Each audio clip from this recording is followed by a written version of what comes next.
Hold up, cause that bitch go pew when I shoot, it's on mute. That bitch go pew when I shoot, it's on mute.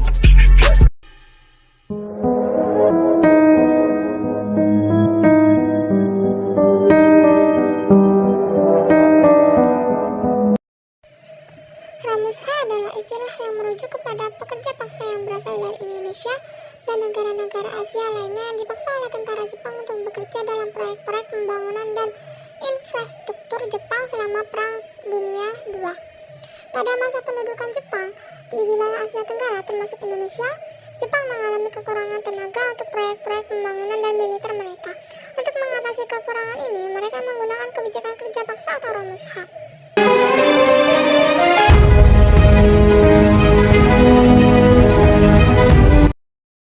Eldejuk atau Bei.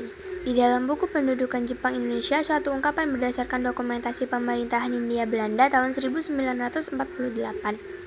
Pihak Belanda bisa dikalahkan oleh Jepang pada tahun 1942. Saat itu, anggota militer BO berhasil turun Banten di Indramayu dan terbang masuknya Jepang ke Indonesia. Awalnya disambut gembira oleh para pejuang kemerdekaan. Waktu itu Jepang dianggap saudara oleh sesama ASEAN yang membantu mengusir kolonial Belanda. Namun yang dilakukan Belanda itu sebaliknya, Jepang memaruk sumber daya alam yang ada di Indonesia untuk membiayai Jepang. Wilayah yang dikuasai cukup luas membuat Jepang membutuhkan tenaga yang cukup besar.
Pada tahun 1943, Romusa semakin dieksploitasi oleh Jepang yang kalah pada Perang Pasifik. Jepang menjadikan Romusa sebagai tenaga swasembada untuk membantu perang secara langsung.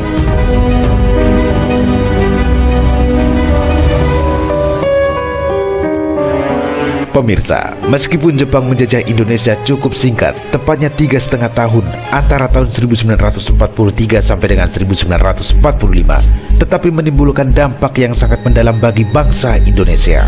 Mulai dari kemerosotan ekonomi hingga para tenaga kerja yang disebut Romusa banyak yang meninggal karena kelaparan, kelelahan, dan terserang penyakit. Kerasnya pengawasan dan siksaan Jepang memperburuk kondisi mereka. Di barak-barak Romusa tidak tersedia perawatan dan tenaga kesehatan. Seakan-akan telah menjadi rumus bahwa siapa yang tidak lagi kuat bekerja maka akan mati. Sebagaimana alam pemikiran Jepang bahwa bukan manusianya yang diperhitungkan, melainkan tujuannya yaitu menang perang. Salah satu peninggalan Romusa adalah goa atau lubang Jepang di Bukit Tinggi. Panjang lubang yang terdapat di lokasi panorama ini lebih kurang 1.400 meter, sedangkan panjang keseluruhan yang berada di bawah kota Bukit Tinggi diperkirakan lebih kurang sekitar 5.000 meter. Kegunaan utama dari lubang Jepang ini adalah sebagai basis pertahanan militer penjajah Jepang dari serangan sekutu, maka pembangunannya sangat dirahasiakan dan tidak seorang pun yang mengetahui secara pasti kapan lubang Jepang ini mulai dibangun. Hanya dapat diperkirakan beberapa bulan sesudah Maret 1942 saat Jepang merebut kota Bukit Tinggi dari tangan pemerintah Belanda.